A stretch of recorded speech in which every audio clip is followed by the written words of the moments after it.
জনগণের ভালোবাসায় বাংলাদেশ জামাতে ইসলামী থেকে সংসদ সদস্যরা নির্বাচিত হয়ে সরকার গঠন করেন, তাহলে কোন এমপি কোন মন্ত্রী আগামীতে সরকারে কিন্তু ভোট গ্রহণ করবে না। কোন এমপি এবং কোন মন্ত্রী দেশবিহীন কোন গাড়ি চলবে না। কোন এমপি এবং কোন মন্ত্রী তার নিজের হাতে কোন টাকা চালাচালি করবে না। কোন এমপি এবং কোন মন্ত্রী যদি তার নির্দিষ্ট কোন কাজের জন্য বরাদ্দ পেয়ে থাকেন, কাজ শেষ হওয়ার সাথে সাথে বাংলাদেশের ১৮ কোটি মানুষের কাছে তারা তার প্রতিবেদন তুলে ধরতে বাধ্য হবে। সম্মানিত বন্ধুগণ, চাঁদা আমরা নিব না, দুর্নীতি আমরা করবো না।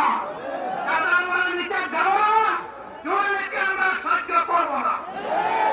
এই বাংলাদেশটাই আমরা দেখতে চাই। যুবকদেরকে আমরা স্পষ্ট ভাষায় বলতে চাই, বন্ধুগণ, তোমাদের সাথে আমরা আছি। আমি আজকে জামাতের আমির হিসাবে এখানে কথা বলতে আসিনি। আমি এসেছি বাংলাদেশের 18 কোটি মানুষের একজন হয়ে কথা বলতে। আমি শিশুদের বন্ধু, আমি যুবকদের ভাই, আমি বয়স্কদের সহযোদ্ধা, আমার বোনদের আমি ভাই। সুতরাং তাদের মুক্তির জন্য আমি দায়িত্ব নিয়ে আজকে এখানে দাঁড়িয়েছিলাম। আল্লাহর ইচ্ছা শরীর আমাকে সাময়িকভাবে সহযোগিতা করে নাই, এটাও আল্লাহর ইচ্ছা যে এখন আল্লাহ আমাকে কথা বলার সুযোগ দিচ্ছে।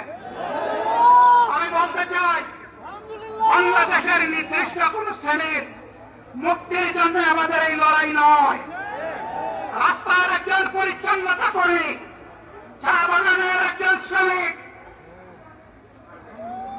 রক্ত পানি করে ধান জড়ানো আমার একজন রিক্সা